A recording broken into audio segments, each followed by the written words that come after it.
Next chapter, घटनाओं का विपरीत या उल्टा क्रम, रिवर्सल ऑफ इवेंट्स।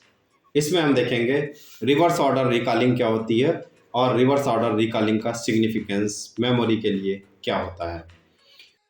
भूली हुई सूचनाओं या मैटर को याद करने के लिए इस टेक्निक का यूज मेंटली आप उस जगह पर पहुंचकर जहां पर ब्रेन ने उस चीज को मेमोराइज किया था किया जा सकता है।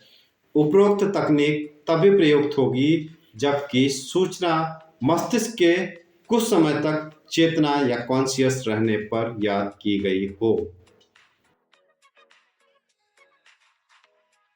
ये टेक्निक एग्जाम में बहुत उपयोगी साबित होती है जब आप परीक्षा में लिखते लिखते अचानक कुछ भूल जाते हैं।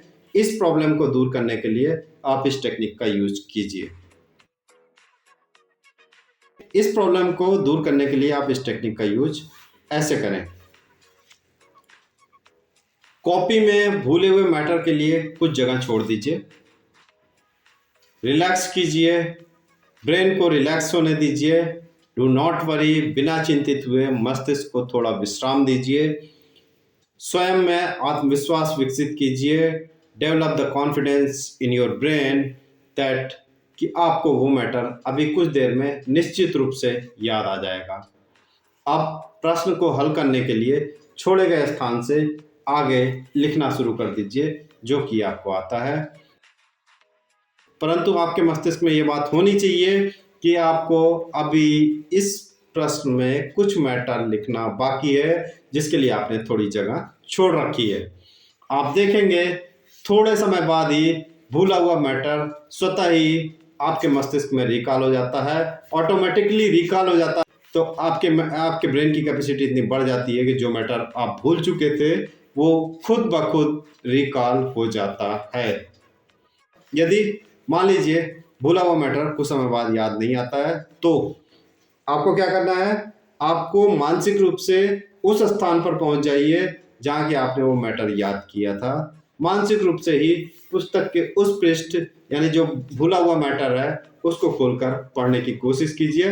यानी आप एग्जाम हॉल में बैठे हैं लेकिन मेंटली जब आपने वो चीज़ लर्न की थी, जहां पे बैठ के लर्न की थी, उस पोजीशन पे मेंटली पहुंचिए और उस फॉरगॉटन मैटर को खोलकर पढ़ने की कोशिश कीजिए।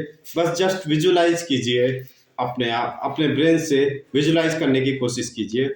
आप पाएंगे कि 2-3 बार कोशिश करने पे आप एग्जाम हॉल में बैठे बैठे ही उस भूले हुए मैटर को रिकॉल कर लेते हैं। आपका ब्रेन इतनी कैपेसिटी डेवलप कर लेता है कि वो भूला हुआ मैटर आपको एग्जाम हॉल में बैठे बैठे ही याद आ जाता है। शुरू शुरू में आपको इस तकनीक का प्रयोग करते समय कुछ कठिनाई का अनुभव हो सकता है, लेकिन जब आप इस पुस्तक में दी गई तकनीकों का रेगुलरली एक्सरसाइज करेंगे तो आपकी ये प्रॉब्लम आसानी से दूर हो जाएगी। घटनाओं के उल्टे क्रम से संबंधित तकनीक को आप इस पुस्तक के चैप्टर कॉन्फिडेंस में भी देख सकते हैं। देखिए कॉन्फिडेंस चैप्टर में कलम रखकर भूल जाने वाली घटना।